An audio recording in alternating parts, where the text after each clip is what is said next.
अस्सलामु अलैकुम व रहमतुल्लाहि व बरकातुहू। नहमदुहु व नुसल्लिमु अला रसूलिहिल करीम। अम्मा बअदु फ़अऊज़ु बिल्लाहि मिनश शैतानिर रजीम। बिस्मिल्लाहिर रहमानिर रहीम। व नुनज़्ज़िलु मिनल क़ुरानि मा हुवा शिफ़ाअun व रहमतुल लिल मुमिनीन। आमन्तु बिल्लाहि सदक़ल्लाहुल अज़ीम व सदक़ रसूलुहुन नबियुल अमीनुल करीम व नहनु अला ज़ालिका लमिनश शाहिदीन व शाकिरीन फ़ल्हम्दुलिल्लाहि रब्बिल आलमीन। क़ादिरियम नारे या गौसे आज़म सनम दम शेख मीरे मोहम्मद क़ुतबे आलम सनम। हज़रात गिरामी, वक्त बहुत हो चुका।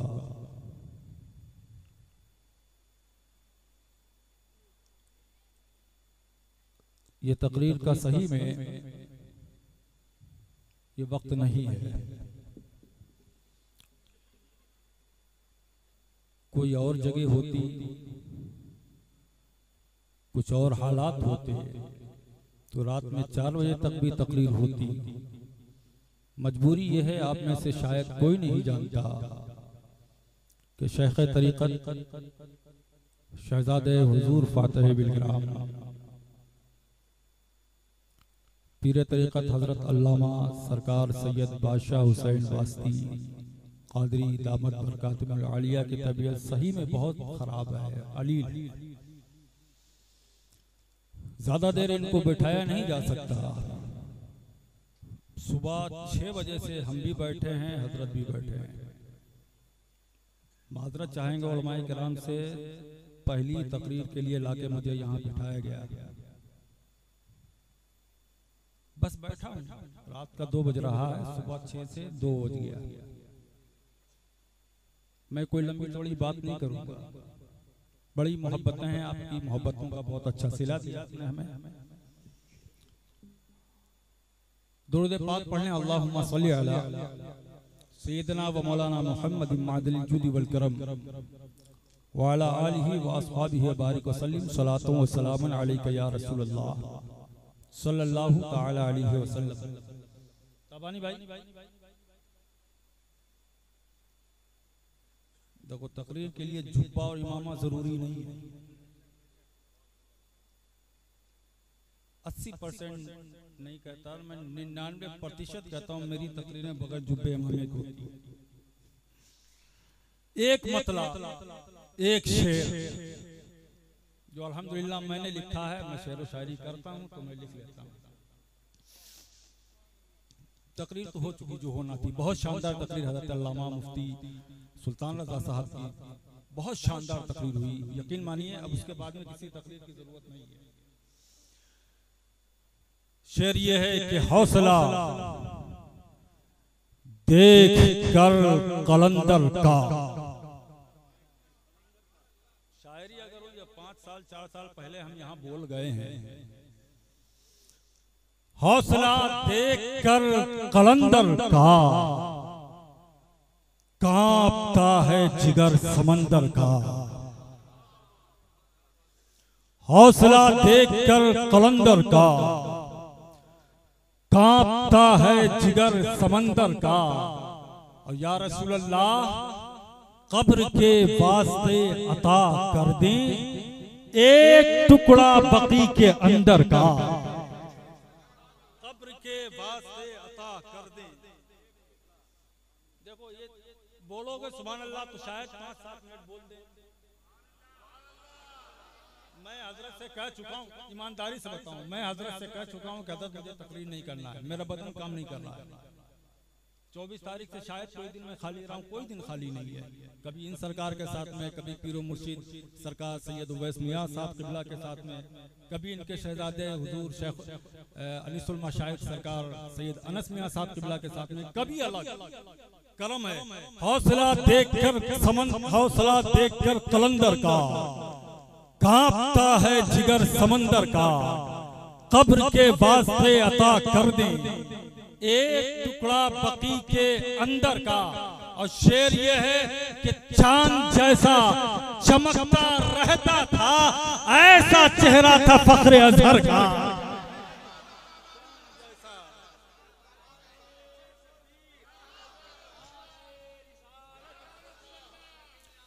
चांद जैसा, चांद जैसा,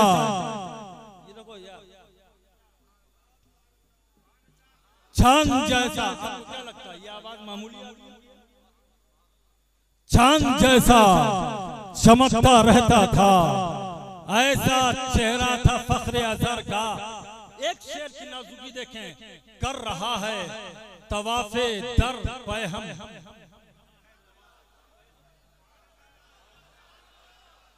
कर रहा है तवाफे दर पे हम।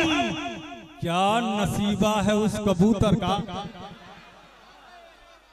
कर रहा है ताबानी भाई, सही बताऊं, शेर व शायरी करता हूं, मामूली भी हूं, लेकिन शेर व शायरी ज्यादातर इसलिए नहीं करता हूं कि हमारा ताबानी भाई है क्या करेगा,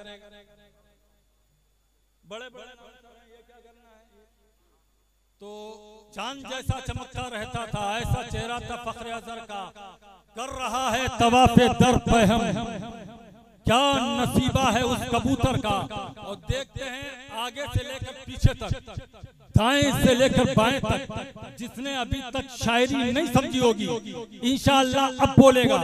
वो शेर सुनिएगा कि है ये भेजा हुआ पैगंबर का, बाप शब्बीर का है शब्बर का।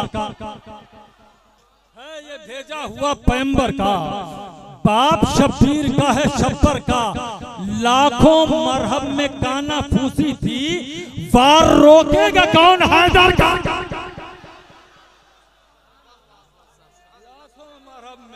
नारे तकबीर, नारे रिसालत, मसलके आला हज़रत, झूमकर इस्तक़बाल करें, मसलके आला हज़रत, शुजाअते हैदरी, आईना खाने उसे अक्से जली कहते हैं, मशरबे इश्क में वलियों का वली कहते हैं। जिसको डूबा हुआ सूरज भी पलट कर देखे, हम उसे अपने अकीदे में अली कहते हैं। शेर सुनिए हज़रत का। चाहूंगा बार बार, मैं 1000 बार माफी चाहूंगा। मैं जानता हूं कि तबीयत सही नहीं है, मैं जानता हूं बैठने की कैफियत नहीं है, लेकिन मैं माफी चाहूंगा हुजूर, थोड़ा सा वक्त ले लूंगा। मैं ये लोग कहेंगे कि मुफ्ती साहब को बुलाया था, कुछ बोल के नहीं गए, अगर से सब गलती इन लोगों की है, साफ साफ बता रहे हैं। हौसला देखकर कलंदर का कांपता है जिगर समंदर का। लाखों मरहब में काना फूसी थी, वार रोकेगा कौन हैदर का। नाज करते थे जिस पे दरवाजा, एक लफ्ज से शेर बनेगा, एक लफ्ज से। नाज करते थे जिस पे दरवाजा, नोच कर फेंक डाला खैबर।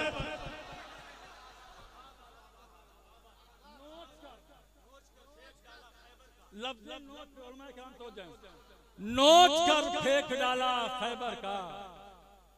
शायर शायरी करता है, अब मैं तकरीर करूं कि शेर व शायरी करूं कि कुछ आपके सामने कुछ कुशाई करूं, कुछ मुफीद। मैंने सोचा था कि आज तकरीर होगी, लेकिन खैर अल्लाह जो चाहता है वो होता है। मैंने जो आयत तिलावत की है ना, अब मुझे कोई तमहीद नहीं बांधना है। तो 4-10 मिनट अगर बोल जाए तो समझ लीजिएगा ये उलमा की मेहरबानी है। मेरे पास में कुछ भी नहीं है, कोई तमहीदी जुमले नहीं है। कुरान वो वाहिद किताब है, वो मुकद्दस किताब है कि उसके बाद में कोई किताब आने वाली नहीं है। जिंदगी के हर मसले का हल इस कुरान पाक में है। मैंने जो आयत तिलावत की है, चंद लम्हे उसकी रोशनी में तो 4-10 मिनट की तकरीर आपको सुनना है। वो वाहिद किताब है, इसके बाद कोई किताब आने वाली नहीं। हमारा रसूल वो रसूल है, क्योंकि उसके बाद में कोई रसूल आने वाला नहीं है। हजरत ईसा आएंगे, लेकिन मैं आपको बता दूं वो क़यामत जब करीब आ जाएगी तो आएंगे, लेकिन वो कोई नए रसूल ना होंगे। अब इस कुरान के बाद में कोई ऐसी किताब कोई किताब नहीं आने वाली है। कुरान ही सारे मसाइल का हल कुरान पाक में मिल जाता है। जिंदगी का कोई मसला हो, नमाज पढ़नी है तो कुरान पाक बताएगा, रोजा रखना है तो कुरान पाक बताएगा, जिंदगी के जो भी मसाइल हैं, हज जो ज़ियारत करनी है तो कुरान पाक बताएगा। जिंदगी के हर मसले का हल इस कुरान पाक में है। उलमाए किराम की खुसूसी तवज्जो चाहूंगा, क्योंकि बस ज्यादा गुफ्तगू नहीं करना है, चंद लम्हे में अपनी बात बता करके रुखसत हो जाना है। ये वो कुरान है कि जिंदगी के हर मसले का हल इस कुरान पाक में मौजूद है। आप कहीं चले जाएं, दुनिया की किसी भी यूनिवर्सिटी में चले जाएं, हर मसले का हल ना मिलेगा, लेकिन मरने के बाद में क्या होगा ये हमारा कुरान बताएगा। कब्र के बाद कब्र की मंजिलों में क्या होगा ये हमारा कुरान बताएगा। हश्र में क्या होगा ये हमारा कुरान बताएगा। दुनिया में जिंदगी कैसे गुजारनी है ये हमारा कुरान बताएगा। हमारे यहाँ कुरान पढ़ा कहाँ जाता है, हमारे यहाँ कुरान समझा कहाँ जाता है। सारी जिम्मेदारी उलमाए किराम को दी गई है कि आप नमाज में कुरान पढ़ें, आप तिलावत कुरान करें, आप मस्जिद में कुरान पढ़ें, आप मदरसों में कुरान पढ़ें, लेकिन कुरान हमारे यहाँ पढ़ा नहीं जाता है। मैं पूछना चाहता हूँ हमारे यहाँ कुरान कब पढ़ा जाता है? मैं आपके समाज में आपके अंदर उतर करके बोलने की कोशिश करता हूँ। हमारे यहाँ कुरान उस वक्त पढ़ा जाता है जब किसी का इंतकाल हो जाता है। हमारे यहाँ कुरान उस वक्त पढ़ा जाता है जब कोई बिस्तर मर्द पे पड़ा होता है। हमारे यहाँ कुरान उस वक्त पढ़ा जाता है जब कोई वेंटिलेटर पे पड़ा होता है। फिर कहा जाता है कि हाफिज साहब चलिए, अब्बा बिस्तर मर्द पे है, बाप बिस्तर मर्द पे है, भाई बिस्तर मर्द पे है, वालिदा बिस्तर मर्द पे है। हमारी माँ का इंतकाल नहीं हो रहा है,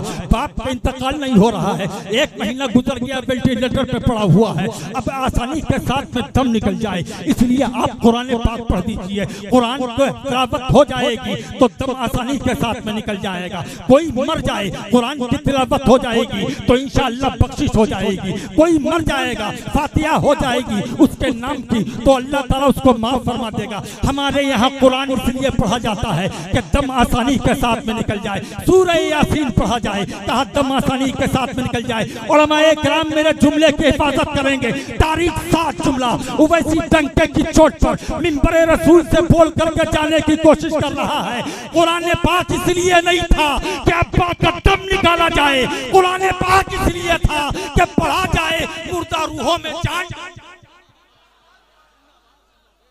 मुर्दा कल्ब में जान डाली जाए, मुर्दा जिस्म में जान डाली जाए। और अगर इस नियत से पढ़ा होता तो कुरान कहता वनुनज़्ज़िलु मिनल कुरानी मा हुवा शिफाउन। कुरान इसीलिए था अगर मुर्दे पे पढ़ा जाता तो जिंदगी पैदा हो जाती, जिंदगी के आसार पैदा हो जाते, जिंदगी पैदा हो जाती, जिंदगी के आसार पैदा हो जाते। लेकिन हमारे यहाँ तो बस मौत के लिए पढ़ा जाता है कुरान पाक। हमारे यहाँ तो बस इसलिए पढ़ा जाता है कि बस इंतकाल करने वाला इंतकाल कर गया है, कुछ सवाब उसको मिल जाए।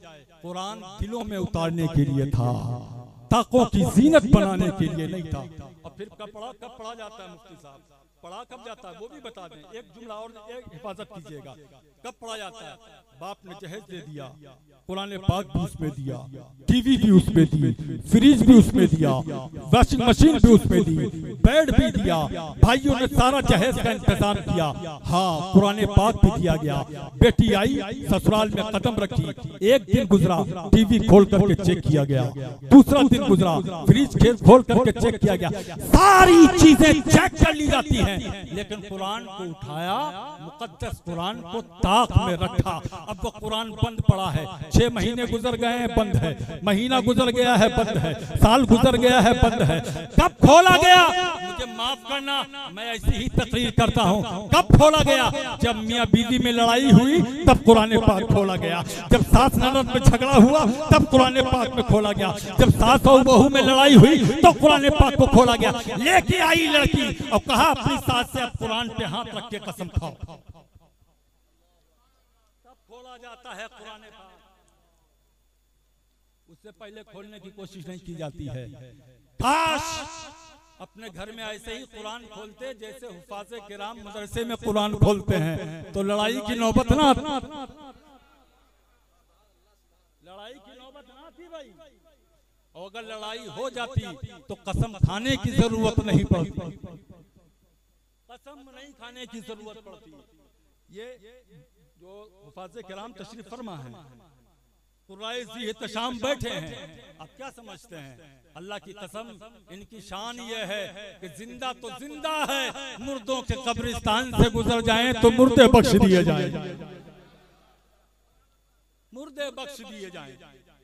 इनके कदमों की बरकत है।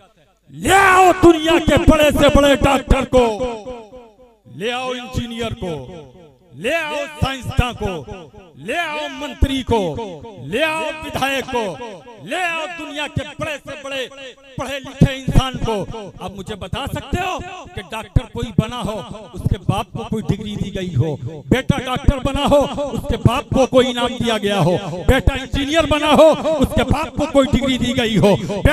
बेटा फलसफी बना हो, उसके बाप को कोई ताज दिया गया हो? नहीं, दुनिया की किसी कौम में ये रिवाज नहीं है। लेकिन हाँ, ये एजाज है कुरान पाक का। बेटा हाफिज कुरान बनता है, बेटे के सर पे भी ताज होता है, और मैदान महशर में माँ बाप के सर पे भी ताज। नारे तकबीर, नारे रिसालत, मसलके आला हजरत, अज़मते कुरान। भाई तकरीर शायद हो गई। दुनिया का कोई हो, ले आओ, देखें किसकी किसकी कितनी इज्जत है। और फिर इज्जत देखना चाहोगे, बाप चाहे जैसा हो,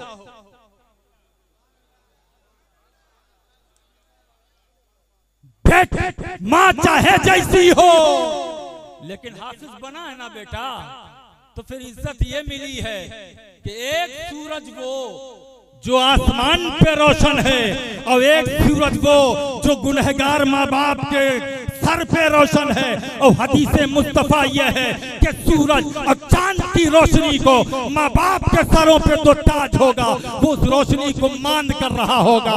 यह है कुरान, यह है कुरान पाक की अज़मत। हमने वो मंजर भी देखा, शेखुल अख्तिया ने बयान फरमाया था कि भाई हरदोई का इलाका, भाई हमारे यूपी का इलाका, एक बड़ा ना बाप ने पढ़ाया अपने बेटे को, जमीन बेच करके पढ़ाया, माँ ने अपने गहने बेच करके पढ़ाए, खानदान वालों ने, रिश्तेदारों ने, अहबाब ने मदद की। बाप मजदूरी करता था, खेत में जाता था, भाई मजदूरी करता था, भट्टे पे जाता था, घर वाले मजदूरी करते थे, लेकिन एक बच्चे को पढ़ाया। अब बच्चा पढ़ा। मैं आपसे पूछना चाहता हूँ, आप क्या समझते हो कि आप इंजीनियर बनोगे तब आप कामयाब होगे, आप डॉक्टर बनोगे तब आप कामयाब होगे, आप फलसफी बनोगे तब आप कामयाब होगे, आप नेता बनोगे तब आप कामयाब होगे? अल्लाह की इज्जत की कसम, अगर आप इल्म हासिल कर रहे हैं तो इसका मकसद ये नहीं होता है कि आप इंजीनियर बनेंगे तब आपकी पढ़ाई कामयाब है। नहीं, इंजीनियर, डॉक्टर और फलसफी और वैद मुआलिज और दानिश्वर बनने के लिए ये जरूरी नहीं है कि आप इल्म हासिल करें, तो ये जरूरी नहीं है कि आप बहुत बड़े साइंसदान बन जाएं, बहुत बड़े डॉक्टर बन जाएं। नहीं, इल्म इसलिए नहीं हासिल करता किया जाता कि आप बहुत बड़े मंत्री बन जाएं, इल्म इसलिए हासिल नहीं किया जाता कि आप बहुत बड़े डॉक्टर बन जाएं, इल्म इसलिए नहीं हासिल किया जाता कि आप करोड़पति बन जाएं। इल्म हासिल किया जाता है आदमी बनने के लिए, इल्म हासिल किया जाता है इंसान बनने के लिए, इल्म हासिल किया जाता है समाज में इज्जतदार आदमी बन। नौकरी के लिए नहीं होना चाहिए, नौकरी के लिए नहीं होना चाहिए, अच्छा आदमी बनने के लिए इल्म होना चाहिए। तो बाप ने पढ़ाया, बड़ा किया, जवान किया, बेटा कलेक्टर बना, और कलेक्टर बन करके जब ऑफिस में बैठा तो बाप ने कहा, हाय मेरे जैसा मजदूर बाप का बेटा आज कलेक्टर बना है, चलते हैं अपने बेटे से मिल करके आते हैं। मुझे बताना भाई, अपना हाथ ईमानदारी से अपने सीने पे रखना और सोचना कि बाप ने कितने अरमानों से पढ़ाया, बाप ने कितने अरमानों से पढ़ाया, अपनी जमीन और जायदाद को बेचा, बेटा बना है कलेक्टर, और कलेक्टर बनने के बाद में जब वो कुर्सी पे बैठा, बाप के अरमान बचले, माँ के अरमान बचले, और खानदान वालों के अरमान बचले कि लाओ देखते हैं कि वर्दी में कैसा लगता है, लाओ देखते हैं कि सूट फूट में कैसा लगता है। बाप ने अपना झोला उठाया, खेत से चला था ना, खेत से चला, साइकिल उठाया, साइकिल पे बैठा और सीधे कलेक्टर ऑफिस के सामने आया। तो जब एक उसने देखा, एक चौकीदार ने देखा, उसको रोक लिया और रोक करके कहता है कहाँ जा रहे हो? क्या तुम मुझे जानते नहीं हो? जब जानोगे तो मुझे सलूट करोगे। यार बाप का ये अरमान तो देखो, बाप की ये मोहब्बत तो देखो। तुम्हें मालूम नहीं है मेरा बेटा आज कलेक्टर बन के मेरा ऑफिस में बैठा है, तुम्हें मालूम नहीं है। मैं अपने बेटे से मिलने आया हूँ। क्या साहब रुको, अभी पता चल जाएगा कि आपका बेटा कलेक्टर है या आप उसके चपरासी हो। दौड़ करके जाता है अपने साहब के पास में और कहता है एक आदमी आया है जो अपने आप को आपका बाप बताता है, एक आदमी आया है जो अपने आप को आपका वालिद बताता है, जो एक आदमी आया है जो अपने आप को आपका बड़ा रिश्तेदार बताता है। आप बताइए उससे मुलाकात करेंगे कि नहीं करेंगे? कहाँ खड़ा है? कहा वो धूप में खड़ा है। अब बेटे ने देखा, अब उस कलेक्टर ने देखा कि आया तो है, बाप है, पहचान लिया, लेकिन अपनी इज्जत बचाने के लिए कि चपरासी क्या कहेगा, मेरे दोस्त क्या कहेंगे, मेरे अहबाब क्या कहेंगे, ये पुलिस वाले क्या कहेंगे, ये कलेक्टर लोग क्या कहेंगे कि अरे इसका बाप खेत में मजदूरी करता है, इसका बाप लुंगी पहनता है, इसका बाप कुर्ता पहनता है, इसका बाप दाढ़ी वाला है, इसका बाप ऐसा है, न जाने किस गंदी निगाह से मुझे देखेंगे। तो उसने कह दिया उसे वहीं पे बैठाओ, ये मेरे दूर का कोई रिश्तेदार तो हो सकता है या मेरी गली में झाड़ू लगाने वाला हो सकता है, लेकिन ये बाप नहीं होता। मुझे ईमानदारी से बताना, बाप है लेकिन अपनी इज्जत बचाने के लिए कह रहा है कि मेरा बाप नहीं चपरासी है। ये कैसी इज्जत? इसको इज्जत नहीं कहते हैं। और मैंने एक मंजर और देखा, दरसगाह में बैठा है आलिम दीन, दरसगाह में बैठा है एक हाफिज, कुरान पढ़ा रहा है, हदीस पढ़ा रहा है, इल्मे दीन का दर्स दे रहा है। उसका बाप खेत से चल करके आया, अब उसने अपनी गद्दी छोड़ दी है, अपना मसला छोड़ दिया है, अपनी दिपाई छोड़ दी है, अपनी मसला छोड़ दी है, अपनी दरसगाह छोड़ दी है, अपना इमामा उतारा, बाप के कदमों की धूल को साफ किया। मुझे बताओ इज्जत इसको कहते हैं या इज्जत?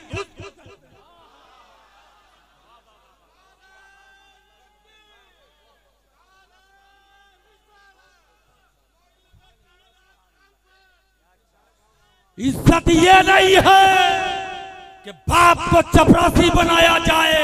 इज्जत ये है कि बेटा चाहे जितना बड़ा आलिम हो, अपना इमामा बाप के कदमों में रखे। इसको इज्जत का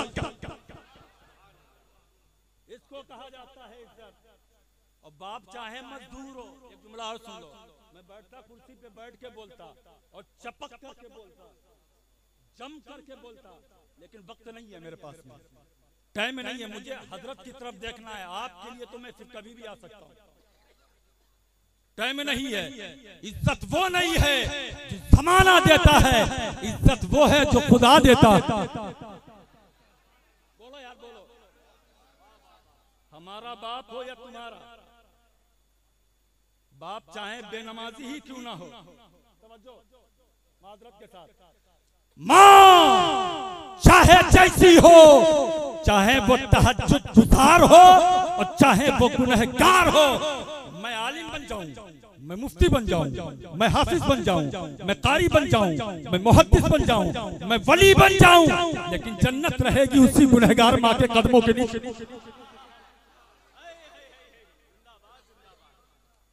कुछ भी हो जाओ, चाहे जैसी माँ हो, चाहे जैसा बाप हो, लेकिन जन्नत उसी के कदमों के नीचे है। पीर साहब आए, बहुत अच्छी बात है। अल्लाह की कसम, अगर आप सुभान अल्लाह बोलो तो 2 लफ्ज और कह दें। ये वो सरकार है,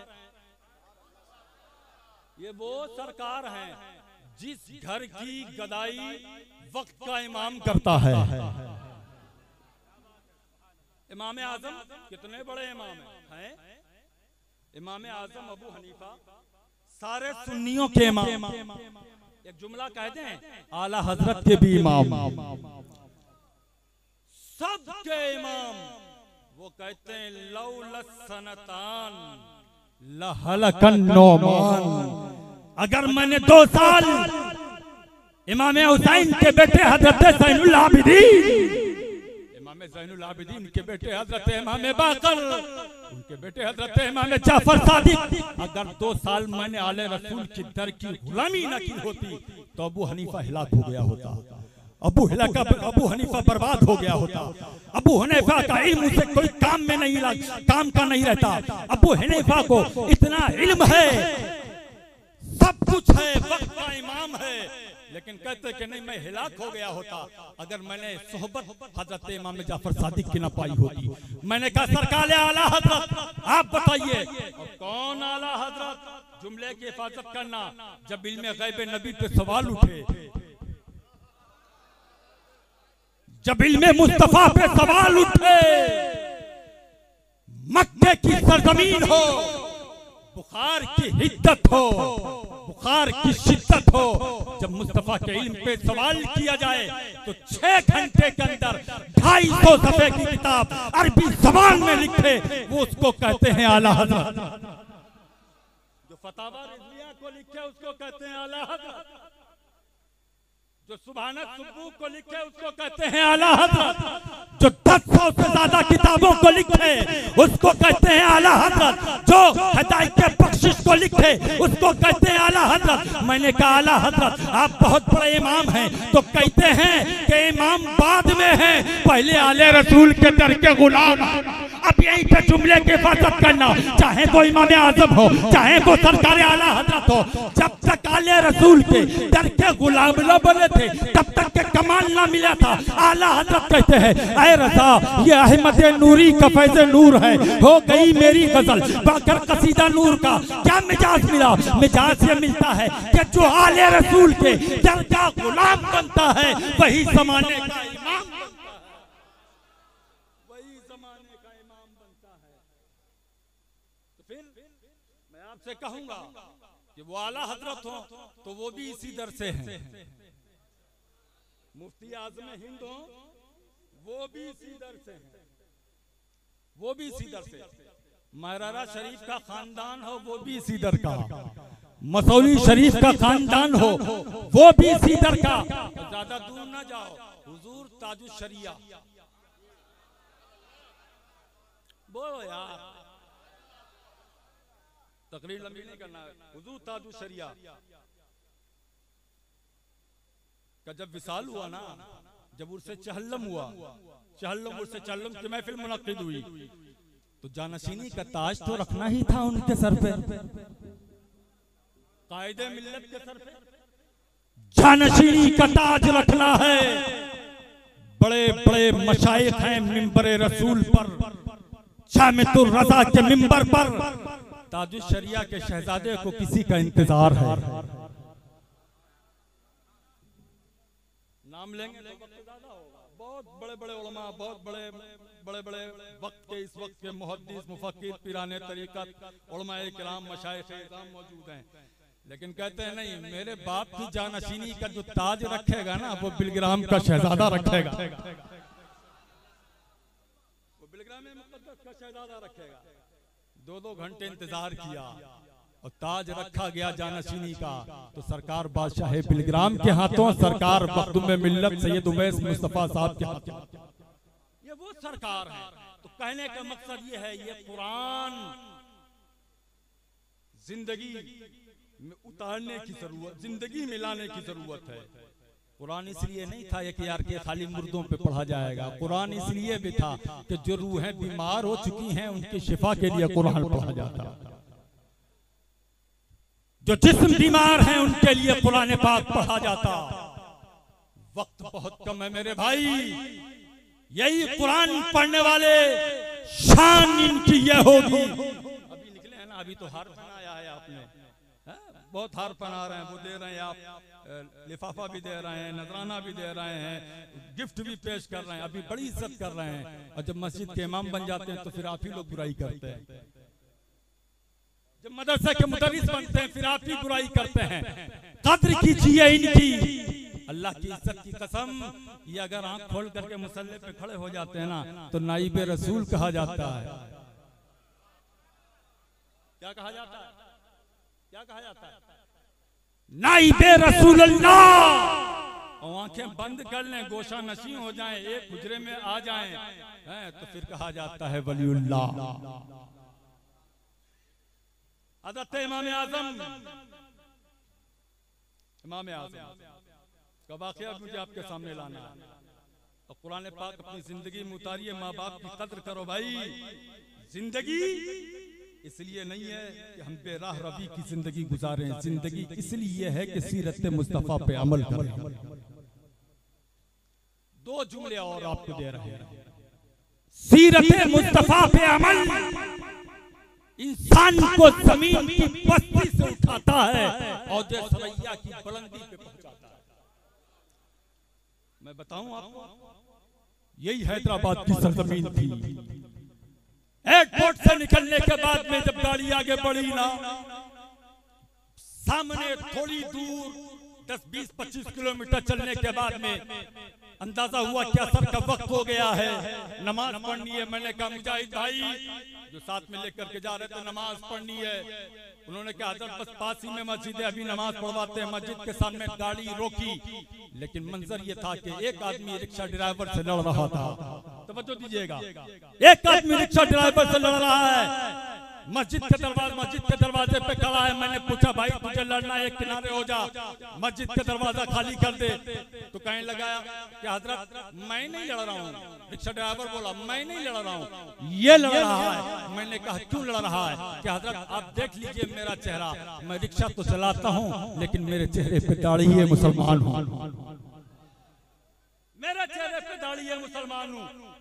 मैंने कहा ये कौन है? कहा ये गैर है, ये दूसरे मजहब का आदमी है। मैंने कहा लड़ क्यों रहा है? तो उसने कहा लड़ इसलिए रहा है कि इसको वक्त पे फैक्ट्री पहुंचना है, और मैंने इसको रिक्शे से उतार दिया है कि दूसरा रिक्शा पकड़ ले चला जाए, इसलिए कि मेरी नमाज का वक्त हो गया है। बोलो बोलो,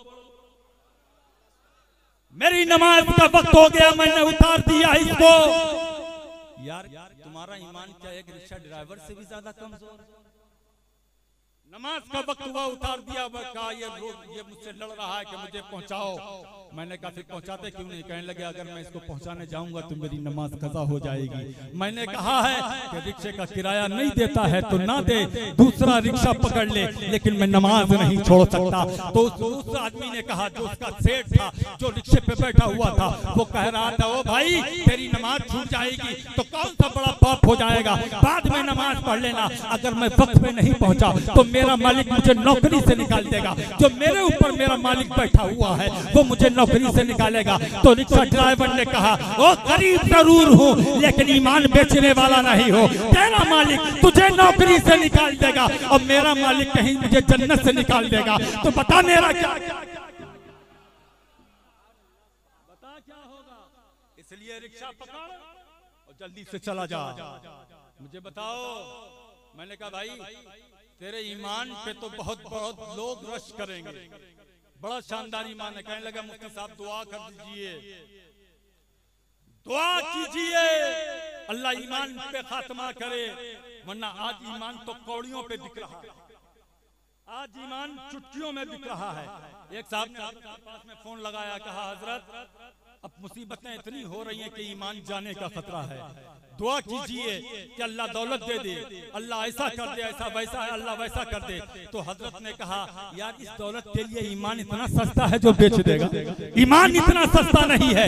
ईमान ऐसा ये नहीं है कि आदमी दाढ़ी छिलाए और चिकना दिखने के लिए अपना ईमान बेच दे। ईमान ये नहीं है कि ईमान चंद सिक्कों के लिए आदमी किसी गैर की दावत में चला जाए अपना अकीदा बेच दे। ईमान ये नहीं है किसी गरीब की बेटी से जहेज लेने के लिए अपने ईमान का सौदा कर दे। ईमान ये है कि आग के शोले चल रहे हो और उस पर लिटा दिया जाए, चर्बी बदन की पिघलती हो, आग के शोले बुझ जाए लेकिन ईमान बच जाए। ये है, इसको ईमान कहते हैं, इसको इस्लाम कहते हैं। अब क्या समझते हैं उलमाए किराम को? अब क्या समझते हैं उलमाए दीन को? ये उलमाए किराम बैठे हुए हैं, कसम खुदा की अपने माँ बाप की इज्जत करो। इन्होंने माँ बाप की दुआएं ली हैं तब इस मंजिल पे पहुंचे हैं। किसकी दुआ ली है? किसकी दुआ ली है? माँ बाप की दुआ ली है, खानदान वालों की दुआ ली है। लोग दुआ लेते हैं दौलत के लिए, इनके माँ बाप ने दुआ दी है आखिरत के लिए। अच्छे से अच्छा खाते हैं नहीं खाते हैं? ईमानदारी से बताओ, अच्छे से अच्छा खाते हैं कि नहीं खाते हैं? यार फिर आप लोग कहते हो कि यार मौलाना लोग बहुत खाते हैं, और आप ही लोग कहते हो कि क्या बोलते हैं मौलाना बनेगा तो खाएगा क्या? हाफिज बनेगा तो खाएगा क्या, मुफ्ती बनेगा तो खाएगा क्या? यार किसका खाते हैं? राज़िक अल्लाह है, वो खिलाता है। इनके कपड़े देखे कभी आपने? जब देखो तो ऐसे चमकते रहेंगे, जब देखो तो बिल्कुल रोशन रहेंगे। 5,000, 10,000, 20,000 कमाते हैं, लेकिन कितने चमचमाते हैं। और करोड़ों कमाने वाला, उसकी लुंगी देखो तो लगता है 2 महीने से धुली नहीं।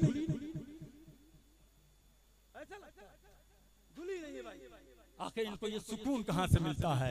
ये बात बता दें, सुकून कहाँ से मिलता है? ये रब की बारगाह में झुकते हैं तो सुकून मिलता है। जो इंसान करोड़ों कमाने वाला हो, अरबों कमाने वाला हो, बिस्तर पे पैसे बिछा करके सोता हो, लेकिन उसे सुकून नहीं मिलता है। लेकिन ये गरीब तबके के लोग जो नमाज पढ़ने वाले हैं, जो रोजा रखने वाले हैं, जो तालीम हासिल करके लोगों की जिंदगी को संभालने वाले हैं, ये अगर झोपड़ी में रहते हैं तो सुकून जन्नत वाला इनकी झोपड़ी में उतार दिया जाता है। झोपड़ी में जन्नत वाला सुकून दे दिया जाता है। सच बात यह है, इनकी आप कद्र करें। ये उलमाए दीन हैं, और इन्होंने माँ बाप की दुआ ली है।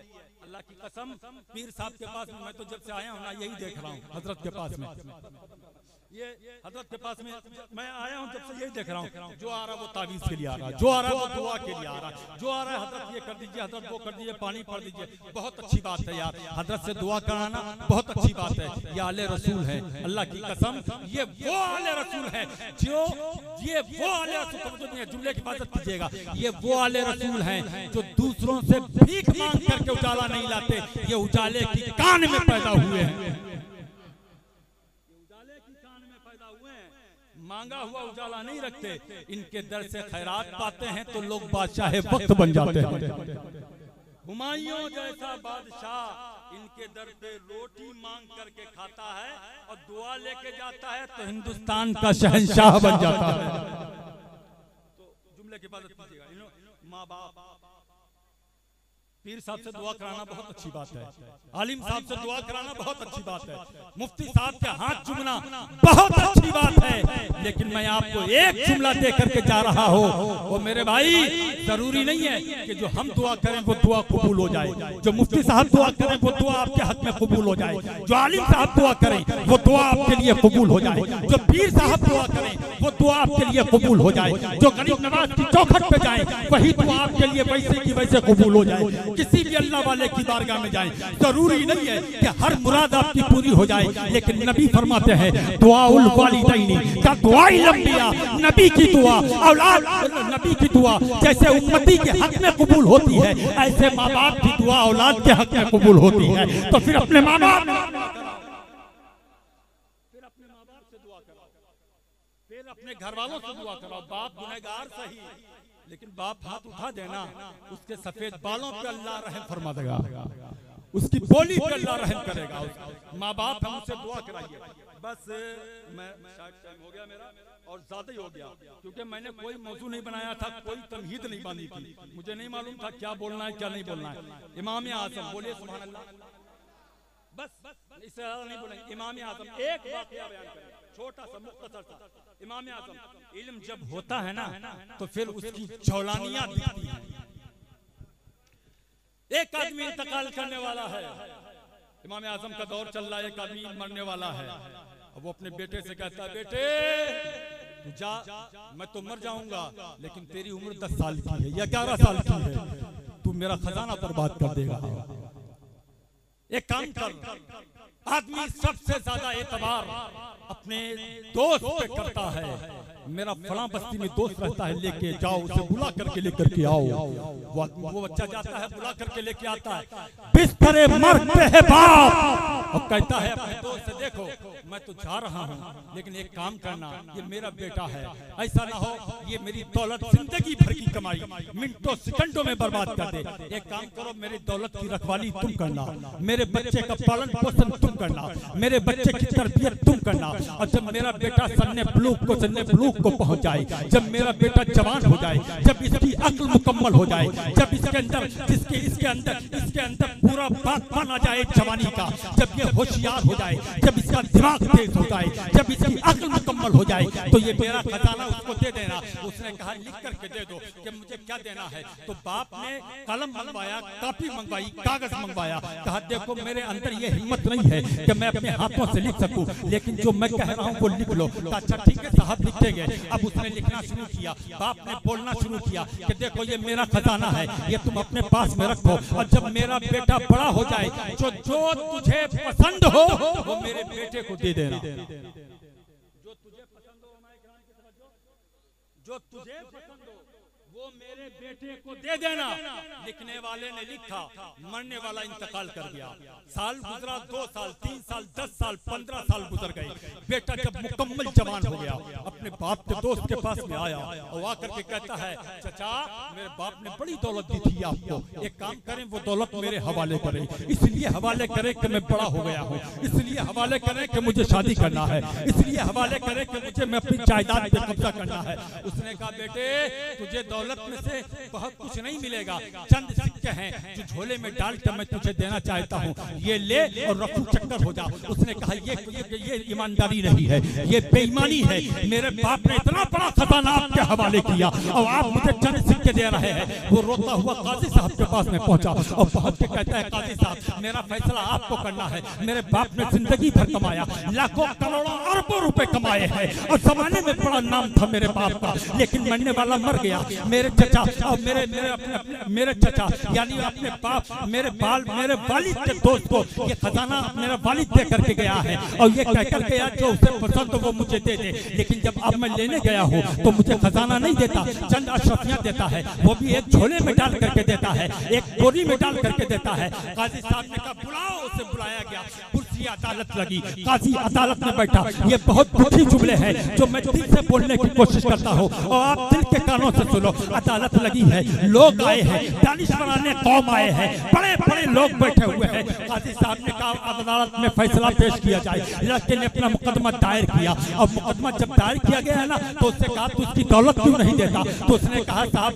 कागज देख लीजिए, कागज में यही लिखा हुआ है जो मुझे पसंद हो वो मैं इसको दे दूं, तो मैं इसको चंद अशरफियां दे रहा हूँ। काजी साहब ने कागज को देखा, माथे पे हाथ रखा, बहुत बड़ा जुल्म है लेकिन लिखा यही है। और दूसरे साहब को दिखाया गया, कहा बहुत बड़ा जुल्म है लेकिन लिखा यही है। तीसरे साहब को दिखाया गया, कहा बहुत बड़ा जुल्म है लेकिन लिखा यही है। मजबूर होकर काजी साहब ने फैसला किया कि एक काम करो, ये चंद अशरफियां जो दे रहा है ये ले लो और अपने घर जाओ, इसलिए कागज में यही लिखा है जो पसंद आए वो इसे दे दो।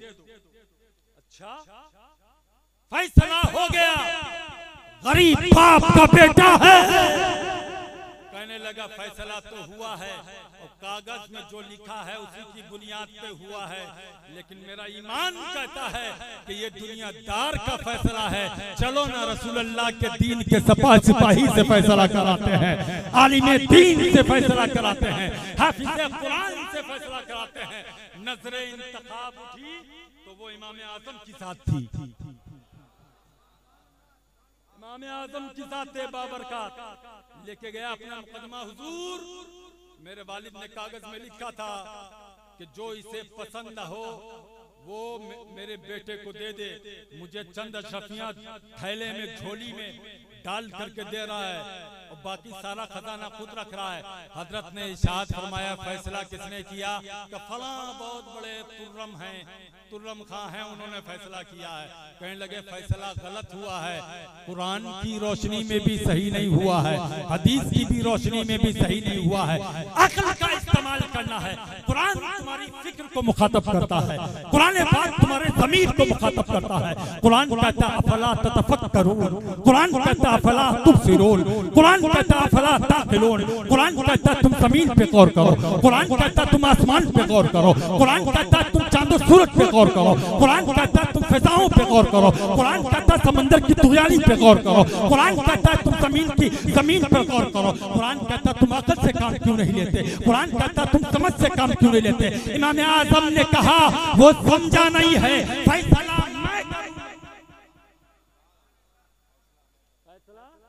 मैं करूं।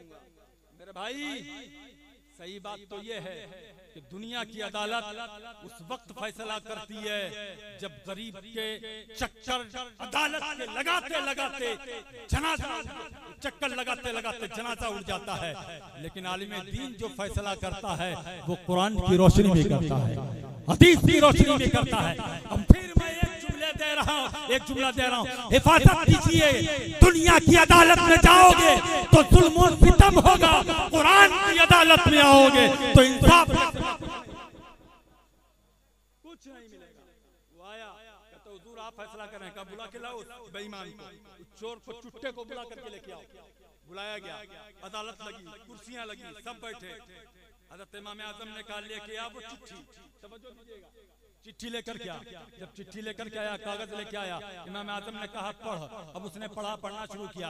देखिए इसके वालिद ने इसमें लिखा है जो तुझे पसंद आए वो मेरे बेटे को दे देना। इमाम आज़म ने कहा एक बात बता, तुझे सोना पसंद है या मिट्टी?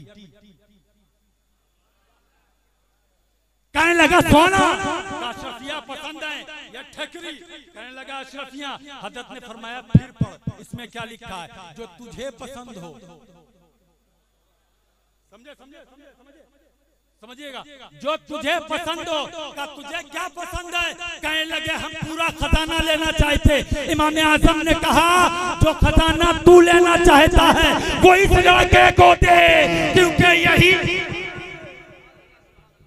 जो तुझे पसंद हो वो इस लड़के को दे, यही लिखा है। और जो तुझे पसंद नहीं है वो तू ले, जो तुझे पसंद हो वो मेरे बेटे को दे देना। तो तुझे ज्यादा दौलत पसंद है तो जो ज्यादा पसंद है वो इस लड़के को दे दे, और तुझे जो कम पसंद नहीं है वो तू ले ले। ये है इमाम। तो इसलिए इमाम के फैसले से आगे बढ़ने की कोशिश नहीं करना भाई। इमाम जो कहे उसकी मानना, और इमाम के आगे बढ़ने की कोशिश करोगे तो जनाजा आगे होगा, इमाम पीछे होगा। वो आगे ही बढ़ना है तो मस्जिद की पहली सब में बढ़ना, नमाज रोजा के लिए बढ़ना, हज और ज़कात के लिए बढ़ना। इमाम से आगे बढ़ने की कोशिश ना करो, इमाम के पीछे चलो। कुरान राहे हिदायत है, इस रास्ते को छोड़ दोगे तो दुनिया में इज्जत नहीं पा सकते। इज्जत अगर मिलेगी तो इसी कुरान के दामन में मिलेगी। मुस्तफा करीम के सिपाही के पास में आओगे तो इज्जत मिलेगी। या आले रसूल तशरीफ फरमा है, इनके बारे में कुछ नहीं कहना है, इनके बारे में तो अल्लाह का कुरान बोल गया है, इनके बारे में तो रसूल पाक की हदीसें बोल गई हैं। यार शान तो यह है ना कि अगर आले रसूल पे दुरूद ना पढ़ो, रुकू करते रहो मगर कबूल नहीं है, सजदा करते रहो मगर कबूल नहीं है, तैयार पढ़ते रहो मगर कबूल नहीं है, तस्बीहात पढ़ते रहो मगर कबूल नहीं है। नमाज भी अल्लाह उसी वक्त कबूल करता है जब करबला वालों के शहजादे पे दुरूद पढ़ ली जाती है, मुस्तफा के बेटे पर दुरूद पढ़ ली जाती है, और ये नस्ल क़यामत तक चलती रहेगी, क्योंकि ये फातिह बिलग्राम की नस्ल है, औलादे रसूल है। यार सांसें खत्म हो जाएंगी, लेकिन अगर ढूंढने निकलो ना तो विलायत का सिलसिला खत्म होता नहीं मिलता है। खैर कुरान राह हिदायत है। अल्लाह कुरान मोमिनों के दिलों के लिए शिफा बना करके उतारता है, रूहों के लिए शिफा है, बीमारियों के लिए शिफा है, लेकिन शिफा उन्हीं के लिए है जो कुरान के करीब आ जाएंगे। मोमिन का दिल कुरान से अलग नहीं हो सकता है, और जिसके दिल में खोट होगा, जिसका ईमान बेकार होगा, वो कुरान से दूर होता चला जाएगा, और जिसके दिल में थोड़ा सा भी ईमान होगा वो कुरान खुद भी पढ़ेगा, बच्चों को भी पढ़ाएगा। इस पूरी तकरीर है, वक्त नहीं है, मुझे माफ करें मैंने ज्यादा बोल दिया। अल्लाह हम सबको जो मैंने बोला है उस पर अमल करने की तौफीक अता फरमाए, आपको अमल करने की तौफीक बख्शे, और सबसे पहले मुझे अमल करने की तौफीक बख्शे। वमा तौफीक इल्ला बिल्लाह। अस्सलामु अलैकुम।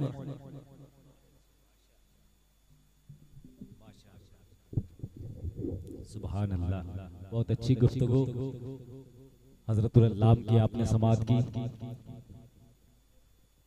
हजरत ने शिकवा भी किया, लेकिन अपनी पाकीज़ा गुफ्तगू से आपको महरूम नहीं किया, मुकम्मल खिदमत की है। दुआ है कि मौला तबारक व तआला हमें और आपको इन नसीहत आमोज बातों पर अमल की तौफीक अता फरमाए। हजरात देखिए, रात आधी से ज्यादा बीत चुकी है। इस जमाने में बेटा बाप की नहीं सुनता, आप हम सबकी सुन रहे, इसलिए कि हम अपने बाप की नहीं रसूल पाक की बात कर रहे हैं। अल्लाह आपकी हाजिरी को, मोहब्बत को कबूल फरमाए। अब तक आपने मजदूरी की है, अब अगर कोई उठना चाहता है तो मैं उनसे कहूंगा मजदूरी की है अल्लाह रसूल के नाम पे, है ना। मजदूरी लेने का वक्त अब आया है, दुआओं की कबूलियत की घड़ी है। ऐसे में अगर आप चले गए तो बड़ा नुकसान होगा, इसलिए थोड़ी देर बैठे, सलातो सलाम के बाद ही जाना है। देखिए ये मुदर्रिसीन है, उलमा इकराम है, अइम्मा इकराम है, सुनाना इनको मकसूद नहीं, जो बोला जा रहा है इन्हें सब मालूम है। ये इसलिए बैठे हैं ताकि ये बैठे रहेंगे तो कौम बैठी रहेगी। तो मोहब्बतों के साथ इनका भी एक मकान है, बेघर नहीं है ये, मैदान में फेंके हुए पत्थर नहीं है ये। नजरें झुका के बात किया कीजिए जनाब, ये आपके इमाम हैं, नौकर नहीं है ये। हमेशा आपकी भलाई चाहते हैं। मौला तबारक व तआला इन उलमा की उम्रों में बेपनाह बरकतें अता फरमाए। हज़रात आइए, इससे पहले कि मैं हुजूर बादशाह तरीक़त की बारगाह में इल्तिमास की